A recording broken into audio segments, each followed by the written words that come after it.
friends, so you should have found your vocabulary words for this week and printed those out. We are going to go over the first 3 today and the next 3 tomorrow. Be sure you are studying them every day because you will have a vocab quiz on Friday. All right, let's look at our first word. Our first word is customary. Customary means usual or normal or happening regularly. So it's customary that you log on every day to Schoology and do your work, right? It's normal for you to do that, and it happens every day, right? So that is customary. Our second word is energized. Do you see a small word in energize? Or part of a small word?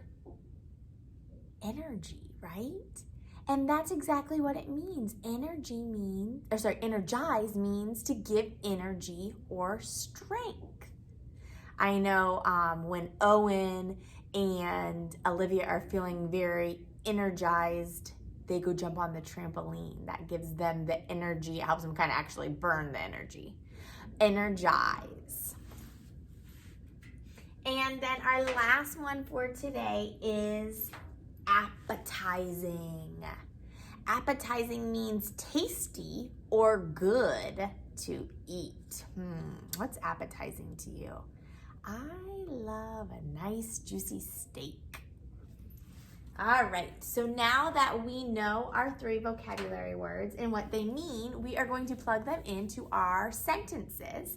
So if you know what word goes in the sentence, yell it, scream it, so that I can hear you. And then we'll go over them, okay? All right, so read along with me. Frog leg stew does not sound very blank to eat. What do you think? Customary, energize, or appetizing? You should be screaming that word at me right now. And you should have picked appetizing. Appetizing means tasty or good to eat, right? But there was a clue in here that helped me know, even though frog leg stew does not sound good, right? How did we know that we were still going to use appetizing? Well, it said not, does not, and then eat would have helped us understand appetizing because we know appetizing means tasty or good to eat. Do you know what we could add to appetizing to make it not good to eat? Do you know what prefix we could add to appetizing that would help us know that it's not appetizing? Unappetizing. So in our sentence, we have frog leg stew does not sound very appetizing to eat. Or we could have said frog leg stew sounds very unappetizing to eat. Okay? Hope I didn't totally confuse you. All right, we have 2 words left, customary and energize. Remember, as we are reading and plugging in, we're also looking for those context clues that help us know that that vocab word is the perfect match.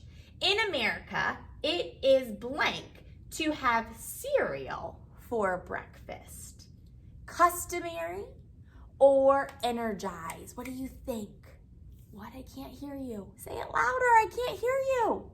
Oh, did you say customary? If you did, kiss your brain and do the whoop whoop cheer. Whoop whoop. Yes, we know customary is usual, normal, happens regularly. I think we can all agree that most of us probably have cereal for breakfast. So what was that context clue that helped us know that the answer was customary? I already told you. Cereal and breakfast, right? Those go together. We don't say meatloaf and breakfast. That doesn't sound right, does it? Those aren't customary. Most people don't eat meatloaf for breakfast. But cereal and breakfast go together, like peanut butter and jelly, right? All right, so the last word we have is energized. Now remember, it does not always mean that the last word is going to fit in to the sentence. We always want to check our context clues. We want to check our work. We don't want to just assume and plop it in, right? So we do have energized. Read this sentence with me and let's plug in energize and see if it makes sense. A good breakfast will help energize you throughout the day. Do you agree that makes sense? A good breakfast. A breakfast is the most important meal of the day, right? So yes, it'll give you energy or energize you. And our context clue would be breakfast. All right? So those are your 3 vocabulary words for today. Make sure you are studying them, making flashcards, or printing them out so that you are prepared for your test on Friday. All right, I will see you tomorrow for the next 3. Bye.